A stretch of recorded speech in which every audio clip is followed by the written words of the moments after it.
सोचिए, आपके bank account में करोड़ों रुपए हों, लेकिन फिर भी आप अपनी मर्जी से छुट्टी पर न जा सके, अपने परिवार के साथ समय न बिता सके, या जो काम आपको पसंद है वो न कर सके, तो क्या सच में आप अमीर कहलाएंगे? यही सवाल पूछती है the psychology of money, Morgan Housel की बेस्ट सेलिंग किताब, जिसने लाखों लोगों की पैसों के प्रति सोच को बदल दिया। ये किताब हमें सिखाती है कि पैसा कमाना आसान हो सकता है, लेकिन उसे बचाना और सही तरीके से इस्तेमाल करना असली कला है। यहाँ पैसा सिर्फ नंबर नहीं है, बल्कि एक माइंडसेट है। लेखक कहते हैं, अमीर वही है जो अपने समय और जिंदगी पर कंट्रोल रखता है। असली दौलत दूसरों को दिखाने में नहीं, बल्कि खुद के लिए फ्रीडम खरीदने में है। इस वीडियो में हम इस किताब के सबसे महत्वपूर्ण सबक समझेंगे, जो आपकी सोच और पैसों के फैसले हमेशा के लिए बदल सकते हैं। पैसा कमाना और संभालना दो अलग बातें हैं। कभी आपने सोचा है कि दुनिया में इतने सारे लोग अच्छी कमाई करने के बावजूद आर्थिक रूप से परेशान क्यों रहते हैं? क्यों कुछ लोग साधारण नौकरी या छोटे से बिजनेस से भी अमीर बन जाते हैं, जबकि कई बड़े वेतन पाने वाले लोग महीने के अंत तक कर्ज में डूब जाते हैं? इसका सीधा सा कारण है, पैसा कमाना और संभालना दो बिल्कुल अलग बातें हैं। एक कमाई आपकी स्किल पर निर्भर करती है।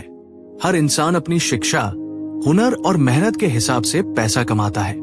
डॉक्टर, इंजीनियर, वकील या बिजनेसमैन सभी अपनी अपनी प्रोफेशनल स्किल से कमाते हैं। जितनी ज्यादा स्किल और अनुभव होगा, आमतौर पर कमाई भी उतनी ही अधिक होगी। लेकिन यहाँ एक बड़ा फर्क है, कमाई सिर्फ एंट्री है। फाइनेंशियल सफलता का असली खेल तो उसके बाद शुरू होता है। दो, पैसा संभालना मानसिकता पर निर्भर करता है। पैसे को संभालना केवल गणित का खेल नहीं है, बल्कि ये एक मानसिक खेल, माइंड गेम। जब आपके पास पैसा आता है, तो आप उसे कहाँ खर्च करते हैं, कहाँ बचाते हैं और कहाँ निवेश करते हैं, ये सब आपके फैसलों पर निर्भर करता है। और ये फैसले अक्सर भावनाओं, इमोशंस से प्रभावित होते हैं, जैसे लालच, डर, दिखावे की चाह या असुरक्षा। इसीलिए कई लोग लाखों की कमाई करने के बाद भी गरीब बने रहते हैं, जबकि कुछ लोग मामूली कमाई से भी संपत्ति खड़ी कर लेते हैं। 3, अनुशासन, डिसिप्लिन है असली चाबी। पैसे को टिकाने और बढ़ाने के लिए सबसे जरूरी चीज है अनुशासन। हर महीने नियमित बचत करना, अनावश्यक खर्चों पर कंट्रोल रखना, शॉर्ट टर्म खुशी की बजाय लॉन्ग टर्म सुरक्षा को प्राथमिकता देना। यह अनुशासन ही तय करता है कि आपकी कमाई का कितना हिस्सा वास्तव में संपत्ति में बदलेगा। 4, धनवान बनने के लिए सही व्यवहार, स्मार्ट बिहेवियर। लेखक मॉर्गन हाउसल कहते हैं कि wealth is not what you see, it is what you don't spend. मतलब असली दौलत वो है जो आप खर्च नहीं करते, बल्कि बचाकर निवेश करते हैं। महंगी कार या बड़े घर से आप अमीर दिख सकते हैं, लेकिन असली अमीरी आपके बैंक बैलेंस, निवेश और आजादी में झलकती है। इसलिए वेल्थ क्रिएशन सिर्फ इनकम से नहीं होती, बल्कि आपके फाइनेंशियल बिहेवियर से होती है। 5, भावनाओं पर नियंत्रण, कंट्रोल इमोशंस। पैसा संभालने के लिए सबसे बड़ी चुनौती है अपनी भावनाओं पर नियंत्रण रखना। लालच में आकर जल्दी अमीर बनने की स्कीम में पैसा लगाना, डर की वजह से निवेश से दूर रहना, दूसरों को देखकर दिखावे में खर्च करना, ये सारी चीजें आपकी फाइनेंशियल ग्रोथ को रोक देती है। लेकिन जो लोग धैर्य रखते हैं और भावनाओं को काबू में रखते हैं, वही लंबी रेस के घोड़े बनते हैं। 6 उदाहरण से समझे। मान लीजिए 2 दोस्त हैं, अमित और रोहित। अमित हर महीने 1 लाख रुपए कमाता है, लेकिन ब्रांडेड कपड़े, नई कार और पार्टियों में सारा पैसा उड़ा देता है। महीने के अंत में उसके पास कुछ भी बचत नहीं होती। रोहित सिर्फ 50 रुपए हजार कमाता है, लेकिन उसमें से 10 से 15 हजार हर महीने सेविंग्स और निवेश में डालता है। 10 साल बाद क्या होगा? अमित के पास ढेरों खर्चों की यादें होंगी, लेकिन रोहित के पास करोड़ों की संपत्ति होगी। यानी अमीर बनने का खेल कमाई से नहीं, बल्कि बचत और निवेश से जीतते हैं। 7 निष्कर्ष, कंक्लूजन। पैसा कमाना जरूरी है, लेकिन उतना ही जरूरी है उसे संभालना। कमाई आपकी स्किल पर निर्भर करती है। पैसा टिकाना आपकी सोच, अनुशासन और भावनाओं पर निर्भर करता है। और असली दौलत सिर्फ पैसे से नहीं, बल्कि सही फाइनेंशियल बिहेवियर से बनती है। इसलिए अगर आप सच में अमीर बनना चाहते हैं, तो सिर्फ ज्यादा कमाई करने पर ध्यान मत दीजिए, बल्कि अपने पैसे को संभालने की आदत डालिए। कंपाउंडिंग की ताकत, पावर ऑफ कंपाउंडिंग। सोचिए, अगर कोई आपसे कहे कि हर दिन वह आपको 1 रुपया देगा और अगले 30 दिनों तक ये राशि हर दिन दोगुनी होती जाएगी, तो क्या आप मानेंगे कि महीने के अंत तक आपके पास करोड़ों रुपए हो सकते हैं? जी हाँ, यही है कंपाउंडिंग। कंपाउंडिंग की असली ताकत, जिसे अक्सर लोग कम आंकते हैं। एक कंपाउंडिंग क्या है? कंपाउंडिंग का मतलब है पैसे पर पैसा बनना। जब आप किसी रकम को निवेश करते हैं, तो उस पर ब्याज, इंटरेस्ट मिलता है।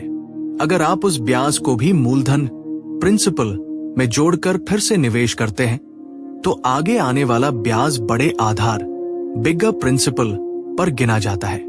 यही प्रक्रिया बार बार दोहराने से पैसा तेजी से बढ़ने लगता है। इसे ही कहते हैं इंटरेस्ट ऑन इंटरेस्ट, यानी ब्याज पर भी ब्याज। समय ही असली जादू है। कंपाउंडिंग का सबसे बड़ा राज है समय, टाइम। जितना ज्यादा समय आप निवेश को देंगे, उतना ही बड़ा फायदा मिलेगा। जल्दी अमीर बनने की चाह रखने वाले लोग कंपाउंडिंग की शक्ति को नहीं समझ पाते और बीच में ही निवेश निकाल लेते हैं। लेखक मॉर्गन हाउसल कहते हैं, compounding is not about earning big returns, it's about earning reasonable returns for the longest period of time. मतलब, लगातार और लंबे समय तक थोड़ा थोड़ा निवेश करने से ही असली संपत्ति बनती है। 3, क्यों लोग कंपाउंडिंग को नजरअंदाज करते हैं? लोग तुरंत नतीजे चाहते हैं। उन्हें लगता है कि छोटी बचत से बड़ा बदलाव नहीं आएगा। लेकिन सच्चाई ये है कि कंपाउंडिंग धीरे धीरे शुरू होती है और फिर अचानक तेजी से बढ़ती है। यही कारण है कि ज्यादातर लोग बीच में हार मान लेते हैं और असली जादू देखने से पहले ही निवेश बंद कर देते हैं। 4, एक सरल उदाहरण। मान लीजिए आपने 10,000 रुपए निवेश किए और उस पर हर साल 10% का रिटर्न मिला। पहले साल के बाद 11,000 रुपए, दूसरे साल के बाद 12,100 रुपए, तीसरे साल के बाद 13,310 रुपए। अब ध्यान दीजिए, तीसरे साल में जो ब्याज मिला 1,210 रुपए, वो पहले साल से ज्यादा है। क्यों? क्योंकि अब ब्याज सिर्फ मूलधन पर नहीं, बल्कि मूलधन प्लस पिछले साल के ब्याज पर मिला। अगर यही प्रक्रिया 20-30 साल तक चलती है, तो पैसा कई गुना बढ़ जाता है। 5, छोटी बचत, बड़ा असर। कई लोग कहते हैं कि मेरे पास निवेश करने के लिए बहुत ज्यादा पैसा नहीं है, लेकिन कंपाउंडिंग का जादू यही है कि छोटी बचत भी लंबे समय तक बड़ी बन जाती है। उदाहरण के लिए, अगर आप सिर्फ 5,000 रुपए हर महीने सिप, सिस्टमैटिक इन्वेस्टमेंट प्लान में लगाते हैं और 12% वार्षिक रिटर्न मिलता है, 10 साल बाद आपके पास करीब 11 लाख रुपए होंगे। 20 साल बाद ये बढ़कर 50 लाख रुपए से ज्यादा हो जाएगा और 30 साल बाद ये लगभग 1 रुपया 75 पैसे करोड़ तक पहुंच सकता है। यानी consistency plus time, wealth creation. 6, compounding में धैर्य सबसे जरूरी। कंपाउंडिंग तुरंत अमीर नहीं बनाती। पहले 5-10 साल तक लग सकता है कि कुछ खास नहीं हो रहा, लेकिन 15-20 साल बाद ये छोटे निवेश को भी कई गुना बड़ा बना देती है। ये ठीक वैसा ही है जैसे पेड़ लगाना। बीज बोने के बाद तुरंत फल नहीं मिलता। पहले जड़ें मजबूत होती हैं, फिर पेड़ धीरे धीरे बढ़ता है और आखिर में भरपूर फल देता है। 7, कंपाउंडिंग को नष्ट करने वाली गलतियां। बार बार निवेश निकालना, लॉन्ग टर्म की बजाय शॉर्ट टर्म रिटर्न पर ध्यान देना, घबराहट में मार्केट गिरने पर पैसा निकाल लेना, निवेश में निरंतरता न रखना, ये सारी आदतें कंपाउंडिंग की ताकत को खत्म कर देती हैं। 8, निष्कर्ष, कंक्लूजन। कंपाउंडिंग पैसा बनाने का सबसे आसान और भरोसेमंद तरीका है। ये तुरंत नतीजे नहीं दिखाती, लेकिन लंबे समय में चमत्कार करती है। छोटी बचत प्लस नियमित निवेश प्लस धैर्य, बड़ी दौलत। इसलिए अगर आप सच में अमीर बनना चाहते हैं तो जल्दबाजी छोड़कर कंपाउंडिंग की ताकत पर भरोसा कीजिए, क्योंकि पैसा वक्त के साथ ही असली अमीरी बनाता है। धनवान बनना और अमीर दिखना अलग है। आज की दुनिया में जब हम किसी को बड़ी कार चलाते, महंगे कपड़े पहनते या लग्जरी लाइफ जीते देखते हैं तो तुरंत दिमाग में आता है ये इंसान कितना अमीर है। लेकिन सच ये है कि दिखावे की अमीरी और असली धनवान बनने में जमीन आसमान का फर्क है। एक अमीर दिखने की चाह, सोशल मीडिया और समाज का दबाव हमें अक्सर अमीर दिखने की ओर धकेलता है। लोग महंगी कार, ब्रांडेड कपड़े, बड़े बड़े गैजेट्स खरीदते हैं ताकि दूसरों को लगे कि उनकी लाइफ बहुत शानदार है, लेकिन असल में ये खर्चे उनकी जेब खाली कर देते हैं। बहुत से लोग क्रेडिट कार्ड या कर्ज लेकर दिखावे का सामान खरीदते हैं। इसका नतीजा ये होता है कि वे बाहर से अमीर दिखते हैं लेकिन अंदर से कर्ज में डूबे होते हैं। दो असली धनवान कौन है? धनवान होना सिर्फ आपके पास कितनी कमाई है इस पर नहीं, बल्कि आपके पास कितनी बचत और निवेश है इस पर निर्भर करता है।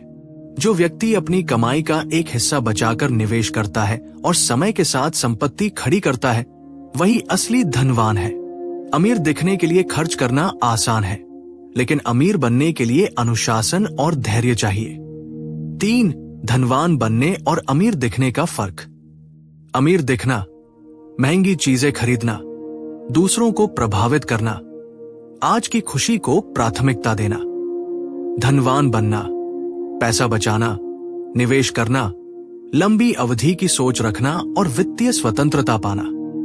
लेखक मॉर्गन हाउसल कहते हैं, wealth is what you don't see. मतलब असली दौलत वो है जो दूसरों को दिखाई नहीं देती, क्योंकि वो आपके निवेश, सेविंग्स और फाइनेंशियल सिक्योरिटी में छुपी होती है। 4. क्यों लोग अमीर दिखना चाहते हैं? दूसरों से तुलना, कंपैरिजन, सामाजिक प्रतिष्ठा, स्टेटस पाने की चाह, तुरंत खुशी, इंस्टेंट ग्रेटिफिकेशन, सोशल मीडिया पर परफेक्ट लाइफ दिखाने का दबाव। लेकिन ये सब आपको सिर्फ तात्कालिक संतोष देता है, जबकि आपकी फाइनेंशियल स्थिति खराब होती चली जाती है। 5. अमीर दिखने का जाल, द ट्रैप। मान लीजिए किसी ने EMI पर लग्जरी कार खरीदी। बाहर से वो बहुत सफल लगेगा, लेकिन हर महीने EMI चुकाते हुए उसका बजट बिगड़ जाएगा। लंबे समय में यही आदतें उसे कर्ज और तनाव की ओर ले जाएंगी। यानी अमीर दिखने का खेल अल्पकालिक संतोष और दीर्घकालिक परेशानी देता है। 6. असली धनवान बनने का रास्ता। कम खर्च करो, ज्यादा बचाओ। खर्च करने से पहले सेविंग्स और निवेश को प्राथमिकता दें। लॉन्ग टर्म सोचें, अभी महंगी चीजों की बजाय ऐसे निवेश करें जो भविष्य में आपको आजादी दे। अपनी लाइफस्टाइल को कंट्रोल करें। बढ़ती कमाई के साथ खर्च भी बढ़ाना जरूरी नहीं है। फाइनेंशियल फ्रीडम को लक्ष्य बनाएं। असली अमीरी तब है जब आप अपने समय और फैसलों पर नियंत्रण पालें। 7. एक प्रेरणादायक उदाहरण। वॉरेन बफेट दुनिया के सबसे सफल निवेशकों में से एक। अरबों डॉलर की संपत्ति होने के बावजूद वे आज भी साधारण घर में रहते हैं और बहुत सादगी से जीते हैं। उन्होंने कभी अमीर दिखने की कोशिश नहीं की, बल्कि हमेशा धनवान बनने पर ध्यान दिया। यही कारण है कि आज वे फाइनेंशियल फ्रीडम और वेल्थ दोनों के प्रतीक हैं। 8. निष्कर्ष, कंक्लूजन। अमीर दिखना आसान है, धनवान बनना मुश्किल। अमीर दिखने के लिए आपको दूसरों के लिए खर्च करना पड़ता है, लेकिन धनवान बनने के लिए आपको खुद के लिए निवेश करना पड़ता है। याद रखिए, लोगों को दिखाने के लिए मत खर्च कीजिए। असली अमीरी तब है जब आपके पास पैसा हो और आपको दूसरों को साबित करने की जरूरत ही न पड़े। नियंत्रण ही सबसे बड़ी दौलत है। Control over your time. जब हम अमीरी की बात करते हैं तो सबसे पहले दिमाग में आता है पैसा, बड़ा घर, लग्जरी कार और शानदार लाइफस्टाइल। लेकिन अगर गहराई से सोचें तो असली अमीरी इन चीजों से कहीं बड़ी है। असली अमीरी है अपने समय और जीवन पर पूरा नियंत्रण। एक समय पर नियंत्रण क्यों जरूरी है? हर इंसान के पास 24 घंटे ही होते हैं, चाहे वो अरबपति हो या साधारण नौकरी पेशा। फर्क सिर्फ इतना है कि एक इंसान अपना समय अपनी मर्जी से जीता है, जबकि दूसरा दूसरों की शर्तों पर। अगर आपके पास पैसा है लेकिन समय नहीं है, तो जिंदगी अधूरी है। वहीं अगर आपके पास कम पैसा है लेकिन आप अपने समय के मालिक हैं, तो ये एक बड़ी दौलत है। लेखक मॉर्गन हाउसल कहते हैं, controlling your time is the highest dividend money page. मतलब पैसे का सबसे बड़ा फायदा यह है कि वह आपको अपने समय पर नियंत्रण दिलाता है। 2.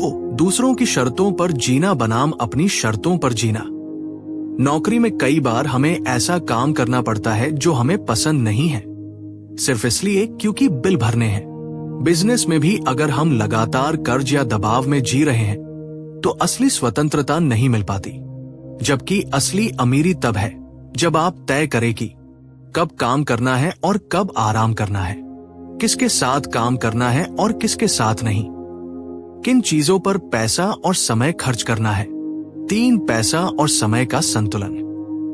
बहुत से लोग सिर्फ पैसा कमाने की दौड़ में लगे रहते हैं और सालों तक अपने परिवार, सेहत और खुशियों को नजरअंदाज करते हैं। वे सोचते हैं कि रिटायरमेंट के बाद आराम करेंगे, लेकिन तब तक सेहत साथ नहीं देती या जिंदगी आधी बीत चुकी होती है। इसीलिए जरूरी है कि पैसा और समय दोनों का संतुलन बनाएं। 4. समय का नियंत्रण कैसे पाएं? फाइनेंशियल प्लानिंग करें। जितना जल्दी आप बचत और निवेश शुरू करेंगे, उतनी जल्दी आपको फाइनेंशियल फ्रीडम मिलेगी। कर्ज से बचें, और कर्ज आपको मजबूर करता है दूसरों की शर्तों पर काम करने के लिए। पैसिव इनकम बनाएं। ऐसी आय के स्रोत बनाइए जो बिना आपकी एक्टिव मेहनत के भी पैसा दे, जैसे निवेश, रेंटल इनकम या बिजनेस सिस्टम। लाइफस्टाइल को सरल रखें। जितनी कम आपकी जरूरतें होंगी, उतना आसान होगा अपने समय पर नियंत्रण पाना। 5. स्वतंत्रता ही सबसे बड़ी विलासिता। सोचिए, सुबह कब उठना है, ये आप तय करें। किसके साथ काम करना है, ये आप चुनें। कब छुट्टी लेनी है और कहां घूमने जाना है, ये आपके फैसले पर निर्भर हो। ये आजादी किसी भी लग्जरी कार या ब्रांडेड कपड़े से कहीं ज्यादा मूल्यवान है। 6. एक प्रेरणादायक उदाहरण। कई सफल उद्यमी कहते हैं कि उन्होंने पैसा कमाने का असली कारण स्वतंत्रता था। स्टीव जॉब्स ने एक बार कहा था कि your time is limited, so don't waste it living someone else's life. Warren Buffett भी यही मानते हैं कि असली अमीरी तब है जब आपको किसी के आदेश का इंतजार न करना पड़े। 7. समय पर नियंत्रण क्यों सबसे बड़ी दौलत है? पैसा खोकर आप उसे वापस कमा सकते हैं, लेकिन समय खोकर आप उसे कभी वापस नहीं पा सकते। यही कारण है कि समय पर नियंत्रण पाना जीवन की सबसे बड़ी उपलब्धि है। 8. निष्कर्ष, कंक्लूजन। पैसा कमाना जरूरी है, लेकिन उससे भी ज्यादा जरूरी है उसका सही इस्तेमाल। पैसा हमें आराम, सुरक्षा और सुविधाएं देता है, लेकिन असली अमीरी तब है जब पैसा हमें अपने समय और फैसलों पर नियंत्रण दिलाए। याद रखिए, सबसे अमीर इंसान वो नहीं है जिसके पास सबसे ज्यादा पैसा है, बल्कि वो है जिसके पास अपने समय पर सबसे ज्यादा अधिकार है। अनिश्चितता और जोखिम को समझना, अंडरस्टैंडिंग अनसर्टेनिटी एंड रिस्क। हम सब चाहते हैं कि हमारी वित्तीय जिंदगी सुरक्षित और स्थिर हो, लेकिन सच्चाई ये है कि पैसा और निवेश हमेशा अनिश्चितता और जोखिम के साथ आते हैं। अगर आप जोखिम को समझकर संभालना नहीं जानते, तो अमीरी की राह कभी आसान नहीं हो सकती। एक अनिश्चितता क्यों स्वाभाविक है? दुनिया लगातार बदल रही है। शेयर बाजार ऊपर नीचे होता रहता है। नौकरी की गारंटी नहीं होती। महंगाई समय के साथ बढ़ती रहती है। अचानक बीमारी, दुर्घटना या वैश्विक संकट आ सकता है। इसलिए भविष्य की भविष्यवाणी करना नामुमकिन है, लेकिन इसका मतलब ये नहीं कि हमें निवेश करना छोड़ देना चाहिए। इसका मतलब है कि हमें अनिश्चितता के साथ जीना सीखना होगा। 2. जोखिम से भागना नुकसानदेह है। बहुत से लोग कहते हैं, जोखिम मत लो, सुरक्षित जगह पैसा रखो। लेकिन सच ये है कि पूरी तरह सुरक्षित कोई जगह नहीं होती। बैंक में रखा पैसा महंगाई के कारण अपनी वैल्यू खो सकता है। जमीन जायदाद भी कभी कभी मंदी में ठहर जाती है। अगर आप जोखिम से पूरी तरह बचना चाहते हैं तो आप असली अमीरी का मौका खो देंगे। 3. जोखिम को समझना, मैनेज करना जरूरी है। लेखक मॉर्गन हाउसल कहते हैं, risk is what's left over when you think you've thought of everything. मतलब जोखिम वही है जो तब भी मौजूद रहता है जब आप सब कुछ सोच समझ कर प्लान कर लें। इसलिए हमें जोखिम को खत्म करने की बजाय उसे सही ढंग से संभालना चाहिए। 4. जोखिम और रिवार्ड का रिश्ता। जितना ज्यादा संभावित मुनाफा होगा उतना ही ज्यादा जोखिम भी होगा। उदाहरण के लिए फिक्स डिपॉजिट कम रिटर्न देती है लेकिन लगभग सुरक्षित होती है। वहीं शेयर बाजार ज्यादा रिटर्न दे सकता है लेकिन उसमें उतार चढ़ाव का जोखिम है। असली समझदारी ये है कि आप अपने जोखिम सहने की क्षमता, रिस्क टॉलरेंस के हिसाब से निवेश चुनें। 5. अनिश्चितता से निपटने के उपाय। डाइवर्सिफिकेशन, विविधीकरण। अपने सारे पैसे एक ही जगह न लगाएं। अलग अलग जगह निवेश करें। Stocks, mutual funds, gold, real estate आदि। इमरजेंसी फंड, कम से कम 6-12 महीने के खर्च जितनी रकम सुरक्षित रखें ताकि अचानक आने वाली स्थिति से निपट सके। बीमा, इंश्योरेंस, हेल्थ और लाइफ इंश्योरेंस आपको बड़े वित्तीय जोखिम से बचाते हैं। लॉन्ग टर्म अप्रोच, मार्केट की छोटी मोटी गिरावट से घबराकर निवेश निकालना सबसे बड़ी गलती है। लंबी अवधि तक टिके रहना ज्यादा फायदेमंद है। 6. भावनाओं पर काबू पाना। जब मार्केट गिरता है तो लोग डर कर पैसा निकाल लेते हैं। दोस्तों, द साइकोलॉजी ऑफ मनी हमें सिखाती है कि असली अमीरी सिर्फ ज्यादा पैसा कमाने में नहीं, बल्कि पैसे को समझदारी से इस्तेमाल करने और सही सोच विकसित करने में है। छोटी छोटी आदतें, धैर्य और सही फैसले ही हमें वित्तीय आजादी और खुशहाल जीवन की ओर ले जाते हैं। अगर आपको ये बुक समरी पसंद आई हो तो इसे लाइक और शेयर जरूर करें। ऐसी ही और बुक समरी पाने के लिए हमारे चैनल बुक विजन हिंदी को सब्सक्राइब करना न भूलें, क्योंकि यहां हम आपके लिए लाते हैं दुनिया की सबसे बेहतरीन किताबों से अनमोल सीख आपकी भाषा हिंदी में। मिलते हैं अगली बुक समरी के साथ। तब तक सीखते रहिए और आगे बढ़ते रहिए।